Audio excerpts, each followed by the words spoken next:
The Satanic Mill by Otfried Preussler. The third year, 10, a ring of hair. During the summer, Cravat had made use of his privilege of going out on Sundays a few times, less for his own amusement than to give the master no grounds for suspicion. Yet he could not get rid of his feeling that the miller was still planning to trick him. 3 weeks had gone by since he shot at Juro, and during that time the master had hardly exchanged a word with Cravat. Then one evening he mentioned casually, as if it were nothing of importance, I suppose you'll be off to Schwartz column next Sunday, eh? Schwartz column? Why? Asked Cravat. There's a fair there next Sunday. I'd have thought you'd want to go. Oh, I see, said Cravat. You know, I don't much care for mixing with strangers when I don't have any of my friends with me. Later he asked Juro what he ought to do. Go, of course, said Juro. What else? It's a lot to ask, said Cravat. Well, there's a lot at stake, said Juro. Besides, it would be a good chance for you to talk to the girl. Cravat was surprised. You mean you know she lives in Schwartz column? I've known that ever since we sat by the Easter fire. It wasn't hard to guess. Then you know who she is, no, Juro? No, said Juro. And I don't want to know either. No one can make me tell what I don't know. But if I meet her, said Cravat, how can we keep it from the master? You know how to draw the magic circle, said Juro, and putting his hand in his pocket he gave Cravat a piece of charcoal.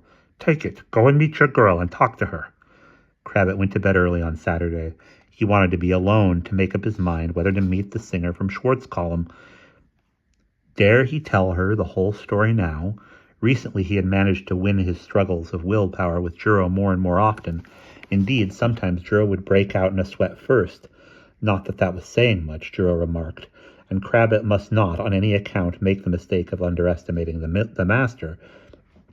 But on the whole, things looked quite hopeful. Cravat felt more confident every time he won. After all, Big Hat had defeated the miller. Why couldn't he do the same? He could rely on Juro's help, and on the girl from Schwartz column. But it was on this very point that Cravat was still in doubt. Ought he to involve the girl in his affairs? Who gave him any right to do so? Was his life worth the risk of hers? Cravat was undecided. He had to agree with Juro that it was a good chance to meet her, and who knew when he would get another. If only it were not for his uncertainty. Was he to tell her everything tomorrow when he had not made up his own mind yet? Suppose I tell her most of it, he thought suddenly. Everything but the day and the hour and the test. He felt great relief. That will mean she needn't make a decision at once, and for me it will mean a respite. I can wait and see how things go. I can wait until the very last moment if need be. Cravat's fellow journeyman envied him when, after dinner on Sunday, he said the miller had given him the rest of the day to go off to the fair in Schwartz column. A fair? Cried Lobosch. Just hearing the word makes me think I see huge plates of cakes before my eyes, and mountains of sweet pastries. Bring me home something nice to eat, do. Cravat was about to say, of course, but Leishko got in first and asked what Lobosch was thinking of. Do you suppose Cravat has nothing better to do in Schwartz column than think about cakes? No, said Lobosch. What better things are there to think about at a fair? He spoke with such deep feeling that everyone had to laugh.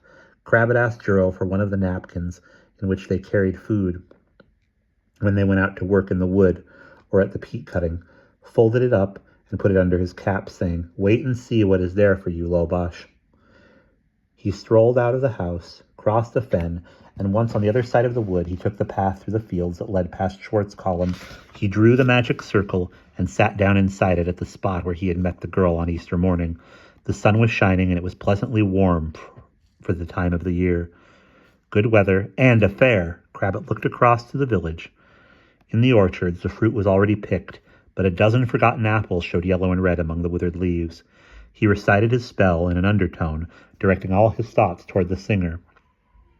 There is someone sitting here in the grass, someone who wants to talk to you, he told her. Give him a little of your time. He promises it will not take long. No one must know where you are going or whom you are meeting. He asks you that and hopes you can come. He knew he would have to wait for a while, and he lay down on his back, his arms folded behind his head, to think over what he was going to say to her again. The sky was a clear blue high above him, and as he gazed up at it, Cravat's eyelids grew heavy. When he woke, the girl was sitting on the grass beside him. At first, he could not think what she was doing sitting there, patiently waiting in her pleated Sunday skirt, a bright silk shawl printed with flowers around her shoulders, her hair covered by lace-edged white cap linen.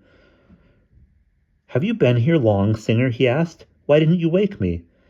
"I have time to spare," she said, "and I thought it would be best to let you sleep." He leaned on his right elbow. "It's a long time since we saw each other," he began. "Yes, it is a long time," the girl pulled at the ends of her shawl. "But you have sometimes been with me in my dreams. We were walking under some trees. Do you remember that?" Crabbit laughed a little. "Yes, under the trees," he said. "It was summer, and the weather was warm, and you were wearing a light smock. I remember it as if it were yesterday." "And so do I," the singer nodded and turned to look at him. "Why did you want to talk to me?" "Why, I almost forgot," said Crabbit.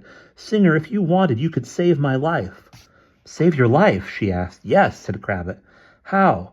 "I can tell you quickly enough." Then he told her about the danger he was in and how she could help him, provided she could pick him out from the other ravens. "With your help, that ought not to be hard," she said. "Hard or not," Crabbit warned her, "you must be quite clear that if you do not pass the test, you lose your own life." The girl did not hesitate for a moment. "I would willingly give my life for yours," she said. "When must I go to the miller and ask for your freedom?"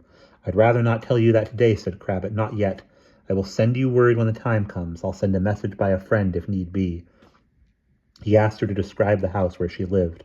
She did so, and he asked if he had a knife with him. "Here you are," said Crabbit. He gave her Tonda's knife. The blade was black, as it always was these days, but it brightened again when the girl held it in her hands. She untied her cap and cut a lock of her hair, twisted it into a narrow ring, and gave it to Crabbit. "This will be our token," said she. "If your friend brings it with him, I will be sure he comes from you." "Thank you." Crabbit put the ring of hair into the pocket of his smock. "Now you must go back to Schwarzkopf, and I'll follow you," he said. "And remember, we mustn't seem to know one another at the fair." "Does not know mean not dance together?" she asked. "Not exactly," said Crabbit, "but not too often. You understand that?" "Yes, I understand." So saying, the girl rose to her feet, smoothed the pleats of her skirt, and went back to Schwarzkopf, where the musicians were already striking up the music of the fair. There were tables and benches placed outside the village hall to form a square around the dancing floor, where the young people were already twirling around when Crabbit arrived. The old folk sat sedately watching the girls and the young men. The older men were smoking pipes, sitting with jugs of beer in front of them and looking very insignificant in their blue or brown Sunday best beside the women, whose holiday costumes made them look like brightly feathered hens. The old women ate cakes and drank possets as they sat and gossiped about the young people dancing. Had their friends wondered who'd do as a husband for whom and who wouldn't do it all? Had they heard that so-and-so and so-and-so were soon to marry, though it looked as if it was all off between Bartosz's Franto and the smith's youngest daughter? The musicians were up on a platform by the house wall. 4 empty casks, upended, supported it, and it was made of the 2 halves of a barn door that the village mayor had brought along for the purpose. The musicians played music for the dancing on their fiddles and flutes, not to mention the deep bass viol. And if they once left off to wet their throats, as they might well do, there were protests. "Hey, you up there! Are you here to play for us or to drink?" Crabbit mixed with the young people of Schwarzkopf and danced boisterously with all the girls at random. Now with this one, and now with that. He danced with the singer, too, from time to time, as he did with all the rest, and though it was hard for him to let her go away and dance with the other young men, she understood that they must not give themselves away, and they talked mere nonsense, as one does while dancing. Only her eyes spoke to Crabbit, though no one noticed that but him, and because he noticed it, he avoided her glance when he could. So it was that even the peasant women sitting by had no suspicion, and the old woman who was blind in one eye, it was only now that Crabbit saw her, was no exception. However, Crabbit decided not to dance with the girl any more after that. In any case, evening soon came. The farmers and their wives went home, and the young men and girls went off to the barn along with the musicians to carry on the dancing on the threshing floor. Crabbit did not follow, thinking it was wiser to go home now, back to the mill. She would understand. He raised his cap in farewell and felt something warm and soft on his head. "Lobash!" he suddenly remembered. He knotted the corners of the napkin together and then stuffed it full of cakes and pastries from the abandoned tables. And that is the end of chapter 10.